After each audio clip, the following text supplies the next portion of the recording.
Hello guys, this is Daily App number 33. I'm with my dog here. His name is Vodka.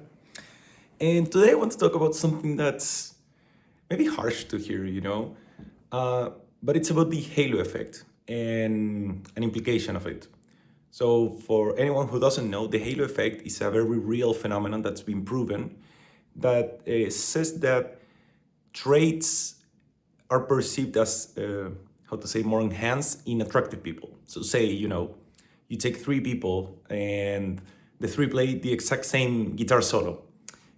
The person that's most attractive from those three is going to be perceived as like, oh, so virtuous, like he or she plays so good, right? The one that's like middle looking, it's going to be like, oh, pretty good, right? And the one that's ugly looking, people are going to be quicker to point out mistakes that he or she makes, right? So, I feel like for anyone that's been in this for I don't know, I want to say like more than 14 years, has definitely noticed this, right? Like there's this trend or stereotype that hot girls get away with like pretty much anything, right? And this is so true. Like if I can, remember my high school years, which is, many years ago now, but people that were like attractive, they could be like really shitty friends, and like people in general, they could throw tantrums and they would be shown much more leniency than people who are not that attractive, right?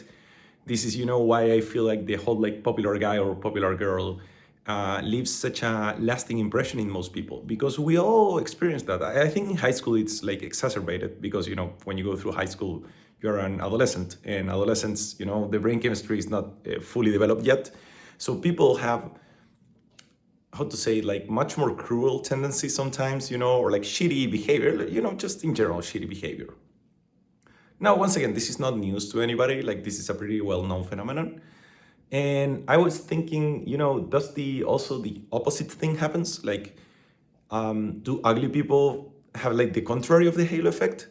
And a quick Google search showed me that yes, but it's kind of like different.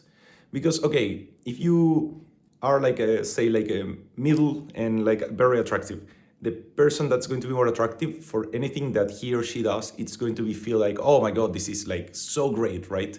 And once again, it's whatever I put the guitar solo, but it can be like sports, it can be another forms of art.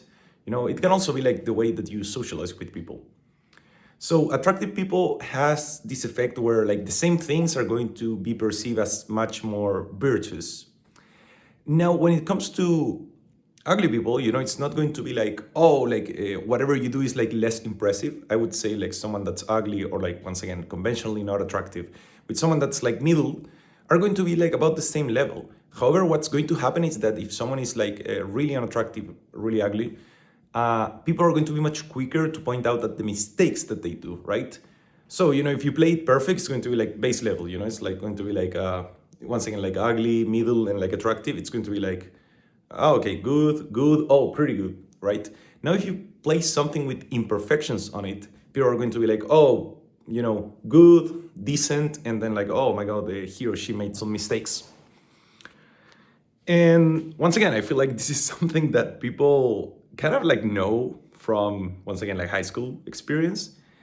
But there's a harsh implication on all of this, And I want the viewer to like think about this.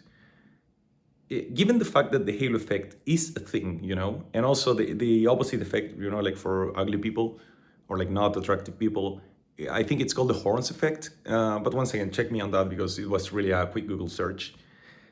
That means that say that you are, an attractive people, conventionally attractive, like people always compliment you on your looks.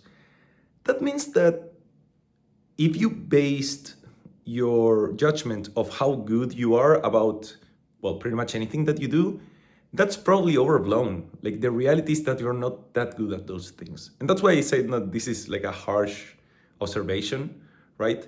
But like that's the natural implication, like once again, I put music because it's something that I do. If I was to be like, this supermodel looking face, and I would say like, oh, I'm pretty good at playing bass or guitar, the reality is that if you're really attractive, you should think less of yourself. Like maybe you are still good. Like I'm not saying that you have to be bad, but maybe you're not like super good. Maybe you're just good and also attractive. So that's why people always say, "Oh, you're super good," or like you're awesome at this. And also the same thing applies to the other way, Like personally for myself, I think that I'm like middle when it comes to looks. Maybe a little middle, a little bit more up, if I'm being honest. But I'm definitely not attractive, And I also don't think that I'm like super ugly. However, if you are once again on the opposite side of the spectrum, right? So if you're someone that you look at yourself in the mirror and think, yeah, I'm not conventionally attractive, actually quite the opposite. That means that probably everything that you do or where you've gotten like compliments from people, it's actually better, And well, this is like the other part of this harsh realization, right? Which is that once again, if you're unattractive people, I guess the measurement that you have gotten from society all your life should be it's biased downwards, so that means that the reality goes up, So once again, like if you were to have a skill and you showcase this skill and you could somehow like take away your looks, your skill would actually be perceived as better than what you've been used to received. And I think that that's kind of like that's kind of like wholesome, because I do know, not necessarily from first experience, but once again, I have friends, and I've been in society for almost 30 years. A lot of people, they feel like their talents are not really that well received or perceived compared to other people. And once again, because of the halo effect and the horns effect, that's true, But that means that you need to interiorize the fact that it's like, oh, maybe I'm not perceived as this virtuous guy or girl because of my looks. Because if I were, on the other side, I would be, So that means that if you are the type of person that cares more about what's the truth, and the actual objective measure, if there's anything like objective when it comes to things like art, but I guess you guys get what I'm saying. You should bump that up, if you're on the lower end. Now, there's also, once again, the harsh realization that is like, if you are attractive, you should bump that down. You're not that good, but it just so happens that this effect happens to, well, pretty much all of us. And yeah, it's one of the reasons why, especially with music, because that's something that I do, that I care for, not for a living, but I do care about music. Is that, people say, oh, back in the days, music was better, right? And there were a lot of like artists, like if you look back to the 70s, 80s, that were like really, conventionally not attractive, Some people might even say ugly. And they were still like, known for like the music that they made. Because I think that back in the day, there was a less, the weight of looks in how your art was perceived was much lesser. Because, back in the days, you have like CDs, so you actually listen to the music instead of like looking at the guy. And now in this day and age, and I want to say like from the 90s onwards, it's pretty clear that like artists tend to be like very good looking because of the halo effect, They can play the same song and everything, but if the girl or the guy is like just gorgeous, that's something that people are going to be like more interested into looking at them. And once again, like it sucks. I think it sucks because I think that when it comes to art, we should base things just on the art itself and not on the looks of the artist. But it's something that happens, And I think that this, I guess, correctness of measurement should be something that we interiorize. So once again, like if you're middle, in terms of looks, probably it's like kind of like an accurate assessment of your skills. If you're good looking, it's probably biased towards up, so you should bias towards down. And if you're, ugly or conventionally not attractive, you should bias towards going up into this scale. And yeah, I think that, that's one of the reasons why the music industry is the way it is, Because if you start looking at artists, they always have to have like this style, They have to like have something that makes them different or like makes them memorable, right? That's why you start seeing like styles that are so like, whoa, out there, I'm thinking, like Lady Gaga style. Right now I'm discovering a new group. Well, it's not new, but it's new for me. That's Dummy and JD Beck. And if you look at Dummy's style, it's almost like a doll, but like with exaggerated makeup. And that's the thing, it's a shame, I think, that in the music industry, and I think that in general in the art industry, you need to have like this, how to say, like outstanding style, or like memorable style, not necessarily like super pretty, but it has to be like something different.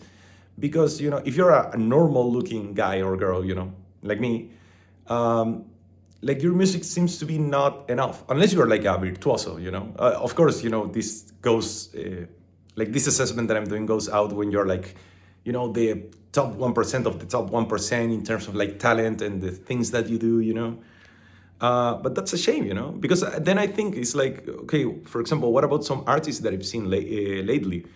I remember discovering this bassist that's called Thundercat. Now he's pretty good, but you can also tell that he's pretty memorable. He has the style with the glasses and with the rastas, and he has like a crazy looking bass.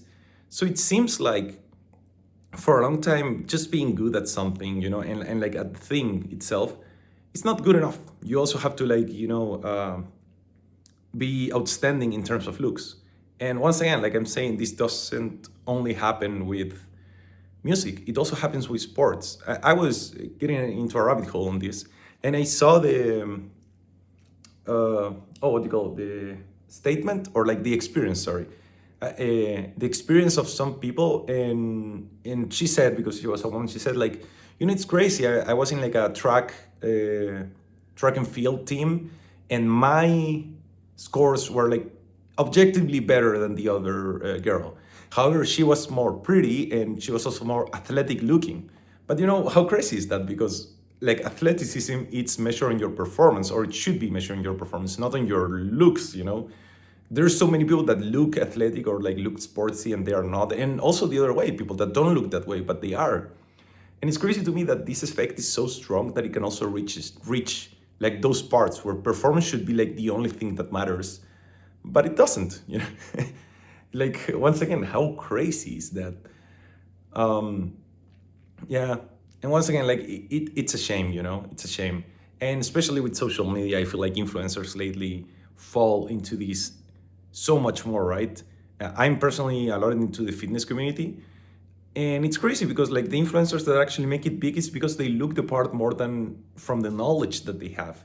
Once again, I feel like this is nothing new to anybody.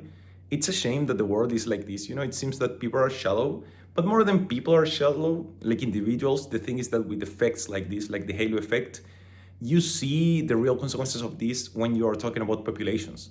Because sure, maybe you're like, oh no, I actually follow people that, do perform good, or like are good with music, or I don't know, are knowledgeable.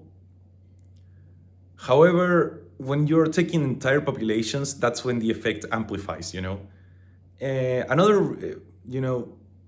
another example of this that I noticed, and actually in myself, which I tend to think of myself as someone that's kind of like objective. I also follow parkour because I used to do parkour and really love the sport. Um, and I realized, that I've been following this influencer. Her name's Noah Diorgina. She's a Dutch parkour athlete, and she's pretty good. But then in one competition, I saw that she actually got the second place. Actually, not in one, in like a couple of ones. A second place to another young parkour athlete, female athlete. And I was like, oh, Chris, who is this girl? Never heard of her. And she was also like a champion, of parkour competitions.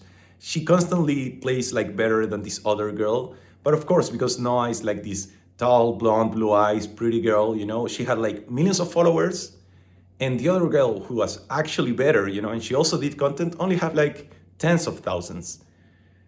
And it's a sad realization, because once again, like even that I think that I'm like outside of this effect, I was also falling into that, because if I really care about the performance, I would also know about this other girl, whose name I actually don't even remember. But I remember seeing that and being like, damn, man, like it also affects me when I think that I'm not that type of person.